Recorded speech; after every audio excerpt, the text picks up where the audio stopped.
saying for him. And the Prime Minister doesn't want hereditary peers. And King Charles didn't like that. He felt very uncomfortable about that, because most of us know that Starmer was against the royal family for a very long time. Stop taking went to Eton as a qualification to run the country. I mean, now. Kier Starmer and King Charles have found themselves in disagreement over a major issue grabbing headlines.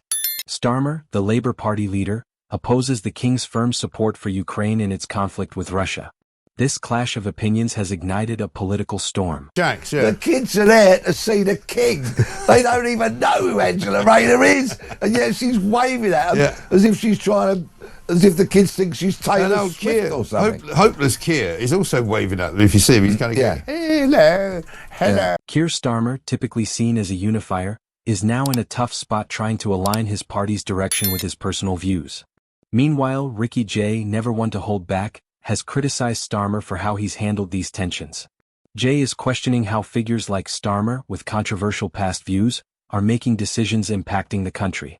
His remarks have added fuel to the already intense debate on whether political leaders can be trusted when their opinions seem to shift with the tide. Lying in their own part, and I just think, I thought there was good guys and bad guys, but now I just think they're all little. Is that political? Is that some really nuanced insight into the workings of society? Greedy little posh. Good, that's why I don't get political. Ricky Gervais isn't one to shy away from speaking his mind, especially when it comes to those in power. Recently, he caused a stir by questioning how figures like Kier Starmer made it to the top. Jay took to social media, expressing disbelief over a political system that allowed someone like Starmer to rise through the ranks. He's not alone in feeling this way. Many share a growing confusion about how certain politicians make it into power. Jay sees it as a flaw in the system, one that lets people gain power without necessarily possessing the qualities needed for leadership. And he feels that he doesn't want him to do that with the monarchy. Now, we could be in dangerous water here, or on the other hand, it could be something that passes away. But it will be very interesting that that's the first thing that the Prime Minister has done in changing who goes to the... And also, obviously... Ricky Gervais's commentary goes beyond just Starmer. It reflects a deeper frustration with the political elite in the UK. Gervais has long been vocal about his disillusionment with politicians who, in his view, don't have the public's best interests at heart. His take on Starmer fits this narrative, as he believes many political figures, including Starmer, rise to power not for what they stand for but because of a system that lets them manipulate the game. I think there must be something we can do. You might remember I've been saying this since about mid-July.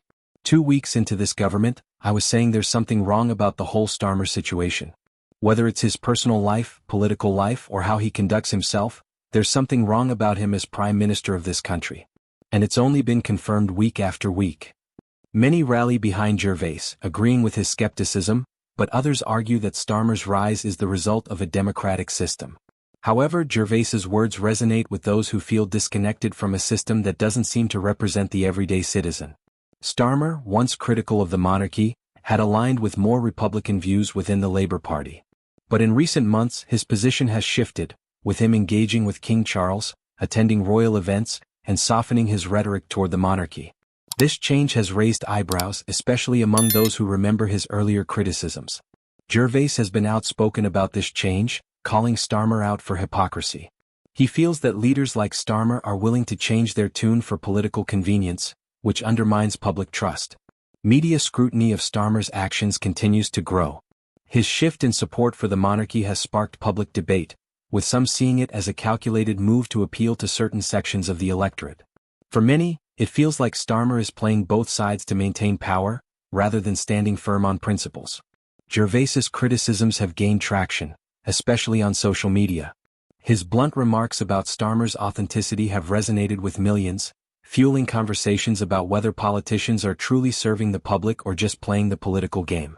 The growing awareness among the public is clear, and as these discussions spread, the pressure on politicians to prove their integrity only intensifies. Starmer's shift in political stances, combined with public criticism, is sparking a larger conversation about the authenticity of political leaders. As the UK public becomes increasingly skeptical, the need for genuine, transparent leadership has never been clearer. Are politicians truly representing the people, or are they just playing the political game?